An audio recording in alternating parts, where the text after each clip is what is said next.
반갑습니다. 백동희 목사입니다. 오늘은 예수님교회 공사판 새벽예배 28번째 시간입니다. 갈라디아서 2장 21절 말씀 함께 보겠습니다. 내가 하나님의 은혜를 패하지 아니하노니 만일 의롭게 되는 것이 율법으로 말미암으면 그리스도께서 헛되이 죽으셨느니라. 아멘. 사도 바울은 여기에서 하나님의 은혜를 패하지 않는다라고 이야기하고 있습니다. 패한다라는 단어는 어떤 규정되어진 것을 무효화시키는 것을 말합니다. 다시 말하면 하나님의 은혜를 거절하고 또 하나님의 은혜를 저버림으로 말미암아서 그 은혜를 무효화시킨다는 것이죠. 그렇다면 하나님의 은혜를 이렇게 패하는 사람들은 누구일까요? 그 사람들은 바로 율법주의자들을 이야기하고 있습니다. 사도 바울은 자신이 이런 율법주의자들에게 굴복해서 믿음으로 구원을 얻게 된다는 믿음으로 의롭게 된다는 그 복음의 도를 저버리지 않겠다, 거절하지 않겠다라는 것을 지금 이야기하고 있는 것이죠. 거꾸로 얘기하자면 율법주의자들은 하나님의 은혜를 패하는 사람들이라는 것입니다. 다시 말해서 하나님의 은혜를 저버리는 사람들, 하나님의 은혜를 거절하는 사람들이 되는 것이죠. 그렇게 그 은혜를 거절한다면 그것은 바로 예수 그리스도의 십자가의 그 죽음을 헛되게 만드는 것, 어쩌면 아무 쓸모없는 그러한 것으로 만들어버린다는 것이죠. 지금까지 바울이 논의했던 그러한 내용을 다시 한번 확정하는 말입니다. 너희가 만일 뭔가 해서 의를 얻을 수 있고 구원을 받게 된다면 예수님의 죽음은 쓸데없는 그러한 수고가 되는 것이 아니겠느냐라고 힘주어 얘기하고 있는 것이죠. 여기에서 다시 한번 강조하는 것은 뭐냐면 은혜는 그저 그냥 은혜로 누리는 것이다라는 말을 내포하고 있는 것입니다.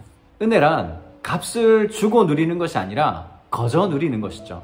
그러니 누군가가 은혜를 받게 되었는데 그 은혜의 값을 지불하려고 한다면 더 이상 그것이 은혜가 될 수 없고 또 은혜로 주어진 것이 무효화될 뿐만 아니라 그 은혜를 베풀기 위해 치러진 희생 또한 아무것도 아닌 헛된 것이 되어버린다는 것입니다. 역사상 많은 사람들이 인간의 구원에 있어서 인간 스스로의 역할이 중요하다고 그렇게 생각을 했습니다. 아무리 하나님께서 우리를 선택하시고 또 우리에게 구원받을 수 있는 기회를 주셨다고 해도 우리가 하나님을 믿고 또 그 앞에 나아가지 않는다면 결코 구원에 이를 수 없다라고 그렇게 주장을 했고 그렇게 생각했던 것이죠. 하지만 이것은 큰 착각입니다. 하나님께서는 구원에 있어서 인간에게 단 한 가지의 노력도 필요로 하지 않으셨습니다. 여기에는 놀라운 진리가 한 가지 더 담겨져 있죠. 우리가 하나님을 믿겠다고 하나님을 선택하거나 또는 하나님을 찾았기 때문에 구원하신 것이 아니라 우리가 하나님께 나아가기 전에 하나님께서는 이미 우리를 먼저 선택하셨다는 것입니다. 여러분, 지난날을 한번 생각해 보십시오. 과연 여러분이 하나님을 찾아서 구원을 얻게 되었는지 아니면 여러분의 삶에 하나님께서 먼저 찾아오셨는지 말입니다. 제가 믿음을 가지게 된 어느 날 저는 이미 하나님께서 저의 삶에 수십 번도 더 찾아오셨다는 것을 깨닫고 감사하게 되었습니다. 만일 믿지 않는 가정에서 자라왔고 또 그렇게 평생을 살아왔던 저의 삶에 하나님께서 찾아오시지 않았다면 저는 여전히 소망 없는 그러한 삶을 살고 있을 뿐만 아니라 아마도 지금 이 자리에 없을 수도 있다는 것이죠.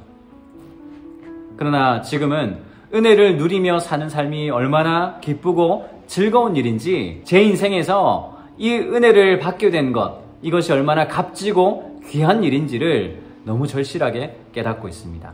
그야말로 은혜를 누리며 사는 삶, 그 자체로 행복한 것이죠. 여러분, 은혜는 거저 누리는 것입니다. 그것이 주님께서 십자가에서 죽으심으로 우리에게 베풀어 주신 그 은혜를 참 은혜되게 하는 것이죠. 바울은 이에 대해서 로마서 3장 24절에 이렇게 덧붙여 설명하고 있습니다. 로마서 3장 24절 말씀, 그리스도 예수 안에 있는 속량으로 말미암아 하나님의 은혜로 값없이 의롭다 하심을 얻은 자 되었느니라. 여러분, 우리는 값없이 의롭다함을 얻은 사람들입니다. 사랑하는 성도 여러분, 하나님은 여러분이 찾으시기 전에 태초부터 우리를 먼저 택하셔서 구원에 이르게 하신 줄 믿으시기 바랍니다. 우리는 하나님의 은혜를 누리기만 해도 주님의 영광을 드러내는 것이고 또 은혜를 참 은혜되게 하는 것이죠. 오늘도 주님은 여러분의 삶에 찾아가셔서 은혜 안에 살기를 원하십니다.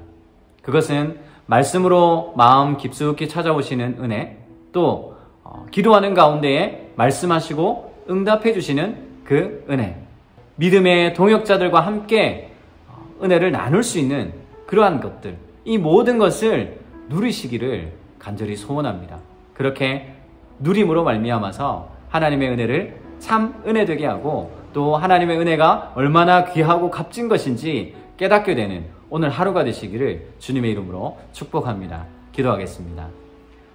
하나님 아버지, 주님께서 우리에게 베풀어 주신 그 은혜가 얼마나 귀하고 값진 것인지를 매일매일 묵상해도 모자랄 텐데 이렇게 말씀을 통해서 또 오늘 우리의 삶을 통해서 그 은혜를 누릴 수 있는 저희들 되게 하여 주옵소서. 우리가 무언가를 하지 않아도 이미 하나님께서 우리를 택하시고 찾아오셔서 은혜를 베풀어 주신 줄 믿사오니 우리의 삶이 은혜 안에 거하는 삶이 되게 하시고 그것이 얼마나 귀하고 값지고 또 행복한 일인지를 깨닫기 원합니다. 또한 하나님 아버지, 우리에게 그렇게 찾아오셔서 베푸신 은혜를 누릴 때에 우리 안에 참된 위로와 행복과 기쁨과 평안이 넘칠 수 있도록 인도하여 주옵소서. 오늘 우리의 삶에 찾아온 여러 가지 문제들이 있습니다. 그 문제들 앞에 넘어지지 않게 하여 주시고 하나님의 은혜로 다시 한번 일어설 수 있는 저희들의 삶이 될 수 있도록 역사하여 주시옵소서. 오늘 우리의 삶에 주님께서 함께 동행하여 주실 줄 믿사옵고 이 모든 말씀 예수님의 이름으로 기도드리옵나이다. 아멘.